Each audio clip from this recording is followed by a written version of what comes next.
গুরুত্বপূর্ণ বিষয় নিয়ে আলোচনা করব, যে বিষয়টি আমাদের মধ্যে মহামারী আকার রূপ ধারণ করেছে। যে সমস্যায় মামলায় আমরা অধিকাংশ মানুষ জড়িত, বিষয়টি হলো ধূমপান নিয়ে। অনেক ব্যক্তি বলেন, ধূমপান সম্পর্কে আমাদের কাছে জানতে চায় যে ধূমপান করা কি, ধূমপান করা কি মাকরু না হারাম। আসলে কথা হলো, ধূমপান মানে বিষপান। বিষপান করলে মানুষ সাথে সাথে মারা যায়, আর ধূমপান করলে মানুষ ধুকে ধুকে মারা যায়। ধূমপান এমনই মারাত্মক, পৃথিবীর অন্যান্য খাবার এটা স্বাভাবিক জায়গাতে খাওয়া যায়, কিন্তু ধূমপান এমন একটা খাবার যেটা পায়খানাতে বসে, টয়লেটে বসে মানুষে খায়। ধূমপান এতই মারাত্মক, পৃথিবীর সকল খাবার প্রোডাক্টে মালের মধ্যে তার প্রশংসা লেখা থাকে। ধূমপান এমন একটি খাবার যার গায়ে তার বদনাম লেখা থাকে। যেমন ধূমপানের যে প্যাকেট, তার মধ্যে লেখা থাকে ধূমপান মানে বিষপান। পৃথিবীর কোনো ব্যক্তি যদি তার খাবারের প্যাকেটে এই কথা লেখা থাকে যে খাবার খাইলে পাতলা পায়খানা হবে, অথবা ডায়রিয়া হয়ে মারা যাবে, অথবা বমি করবে, কোনো ব্যক্তি তার সন্তানকে ওই খাবার খাওয়াবে না। কিন্তু ধূমপানের গায়ে লেখা থাকার পরও মানুষ খায়। পৃথিবীতে যত খাবারের ক্ষেত খামার ফসলাদি আছে তা বেড়া দেয় গরু ছাগল থেকে বাঁচানোর জন্য। ধূমপানের বা তামাক জাতীয় এই জাতীয় ক্ষেতের মধ্যে বেড়া দিতে হয় না, ছাগলও পর্যন্ত তা খায় না। ধূমপান এতই মারাত্মক বিষয় যেটা সভ্য সমাজে, ভদ্র সমাজে বা ভালো স্থানে এটা খাওয়া যায় না। কিন্তু ধূমপান টয়লেটে, বাথরুমে উপর দিয়ে খায়, নিচে দিয়ে ছাড়ে। এই যে একটা বিভৎস অবস্থা, এটার যুক্তি আকলও ধরে এটা কোনোদিন কোনো মুসলমান এটাকে খেতে পারে না। তাছাড়া ধূমপানের দ্বারা মানুষের শারীরিক ক্ষতি হয়, ধূমপানের দ্বারা মানুষের সামাজিক ক্ষতি হয়, ধূমপানের দ্বারা মানুষের অর্থনৈতিক ক্ষতি হয়, ধূমপানের দ্বারা মানুষের আধ্যাত্মিক ক্ষতি হয়, ধর্মীয় ক্ষতি হয়। ধূমপানের দ্বারা জাহান্নামের শাস্তির উপকরণের সাথে একটা সাদৃশ্য হয়। ইত্যাদি কারণে ধূমপান, তামাম পৃথিবীর সকল উলামায়ে কেরাম এই ব্যাপারে একমত। বিশেষ করে আরবের উলামায়ে কেরাম এটাকে হারাম বলেন, আমাদের দেশের লোকেরা এটাকে মাকরুহে তাহরিমি বলেন। কিন্তু সবার একই কথা, ধূমপান এটা মানুষের জন্য অকল্যাণকর, ক্ষতি আর ক্ষতি। একটু বিস্তারিত বললে আমরা বিষয়টা বুঝব। ধূমপান এটা মানুষের শারীরিক ক্ষতি করে।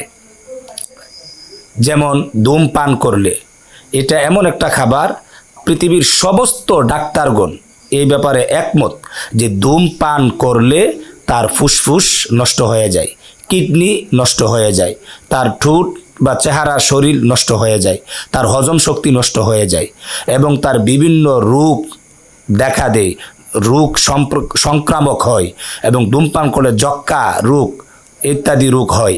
সমস্ত ডাক্তাররা এই জন্য এটা বাংলাদেশের রাষ্ট্রীয় আইনও নিষিদ্ধ। যারা এটাকে আবিষ্কার করে কোম্পানি, তারাও এটাকে নিষিদ্ধ বলেন যে ধূমপান বিধিবদ্ধকরণ, নিষিদ্ধকরণ তারা এটার মধ্যে, এবং সচিত্র প্রতিবেদন এর মধ্যে আপনার ছবি, ধূমপান করলে গলাতে কি কুষ্ঠকাঠিন্য হয়, কি রোগ হয়, ছবি সহ তারা এটা দিয়েছেন। এর দ্বারা কোম্পানিও সতর্ক করেন, এমনকি আপনার রাষ্ট্রীয় আইনও এটা নিষিদ্ধ। সার্বিক বিবেচনায় ধূমপান এটা শারীরিক ক্ষতি। আল্লাহ কোরআনের মধ্যে সূরাতুল বাকারাতে বলেছেন, আপনার ওয়ালা তুলকু বিআইদিকুম ইলা তাহলুকা, তোমরা নিজেদেরকে ক্ষতির মধ্যে ঠেলে দিও না। আর ধূমপান যেহেতু বিষপান করলে মানুষ সাথে সাথে মারা যায়, আর ধূমপান করলে যেহেতু ধুকে ধুকে মরে, আস্তে আস্তে মরণের দিকে সে কি দাবিত হয়, এই জন্য এটা কোনোভাবেই ইসলাম অ্যালাউ করতে পারে না এবং করে না। 2 নম্বর কথা হলো, ধূমপান মানে এটা সামাজিক ক্ষতি। ধূমপান কেমন সামাজিক ক্ষতি? ধূমপান করলে কোন সভ্য সমাজে এটাকে পছন্দ করে না, এবং ধূমপান যারা করে তাদেরকে কেউ সত্যিকার আহলে দিল আল্লাহওয়ালা ভালো মানুষ, ভদ্র মানুষ তাদেরকে পছন্দ করে না।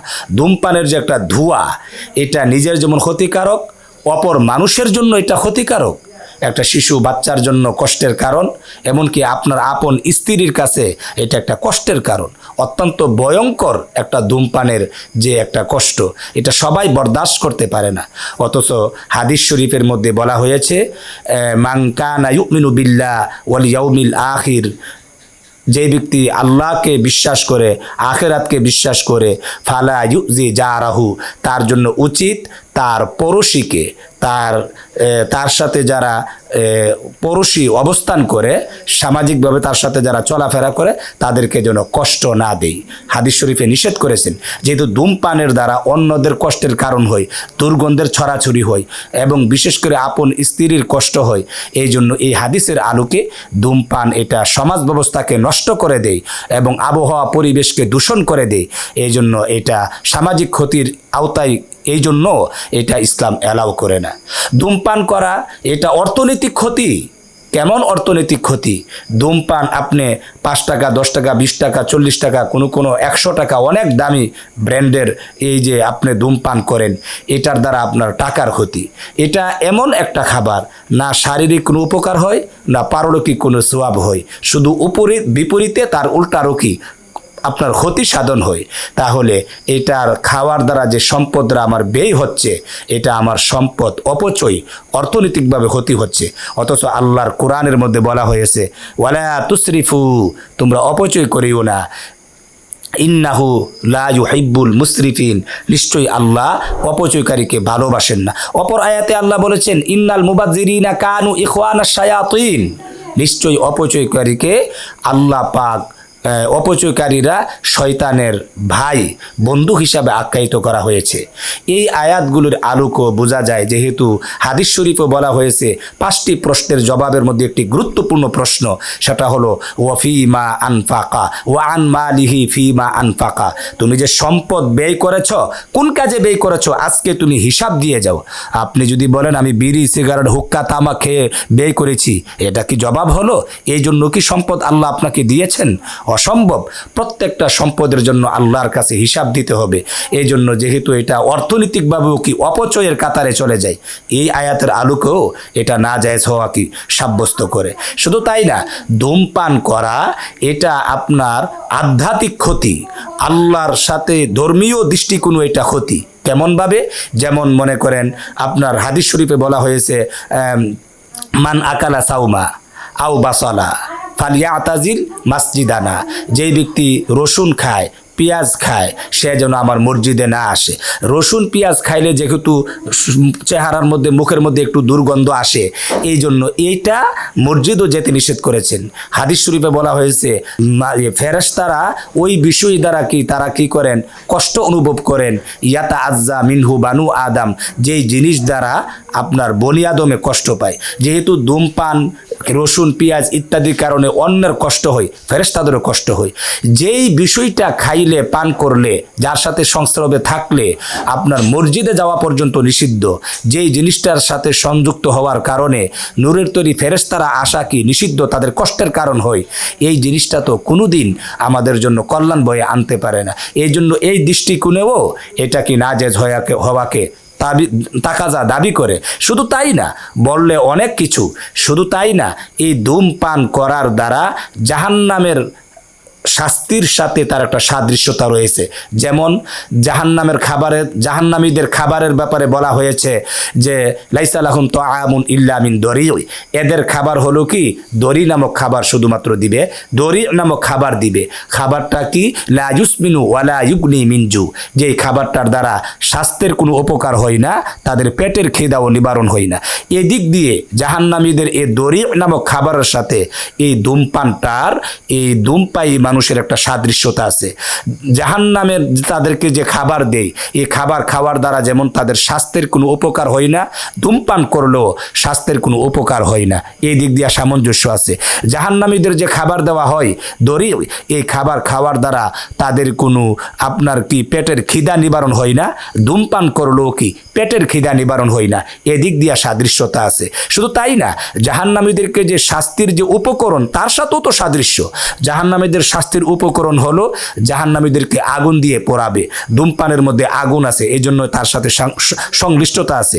জাহান্নামীদেরকে ধোঁয়া দিয়া শাস্তি দেওয়া হবে, ধূমপান করলে ধোঁয়া বের হয় এই জন্য তার সাথে সাদৃশ্যতা আছে। জাহান্নামীদেরকে আপনার আগুন, ধোঁয়া, দুর্গন্ধ, এই দুর্গন্ধ জাহান্নামীদের মধ্যে পুষ, পচা, গান্দা দুর্গন্ধ দিয়ে তাদেরকে দুর্গন্ধ নামক শাস্তির আওতায় তারা থাকবে। এদিক দিয়ে ধূমপান করলে দুর্গন্ধর সাথে আমাদের সংশ্লিষ্টতা আছে, এই দিক দিয়ে সামঞ্জস্যতা আছে। যেহেতু জাহান্নামীদের শাস্তি এবং খাবারের সাথে তার সামঞ্জস্য, এটা জাহান্নামীদের একটা প্রতীক, নিদর্শন, এই জন্য এটা ইসলাম কোনোদিন অ্যালাউ করতে পারে না। অনেকে ভাবেন যে না এটা মাকরু। আর সবচেয়ে বড় কথা হলো ধূমপান করতে করতেই একজন মানুষ কি মাদক পানে অভ্যস্ত হয়ে যাবে।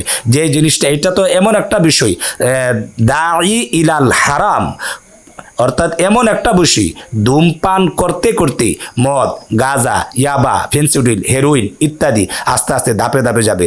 যে জিনিসটা আপনার নিচু থেকে উপরের দিকে নিয়ে যায়, আরও মারাত্মক জটিলতায় নিয়ে যায়, এটা কিভাবে ইসলাম অ্যালাউ করতে পারে? তাই না, অনেকে বলেন যে এটা তো মাকরু। তো মাকরু কি করণীয় বিষয়? হারাম তো হারাম, এটা করাই যাবে না। মাকরু হলো তো মাকরু তাহারিমি, হারামের কাছাকাছি করা যাবে না। এমনকি জায়েজ হলেও তো এটা খাওয়া যাবে না, কারণ জায়েজ এটা করার জন্য বলে না। ইসলামের থিম হলো, নিয়ম হলো সুন্নতের উপরে আমল করা অথবা আফজলের উপরে আমল করা। কিন্তু জায়েজ তো ঠেকাবশত না পারতে জায়েজে গিয়া আমল করা, মানে জায়েজ করা মানে এটা করলে গুনাহ নাই, অনুমোদন আছে, এর বাইরে অতিক্রম করলে গুনাতে চলে যাবে, এটা লাস্ট সীমানা, এটা আমলের বিষয় না।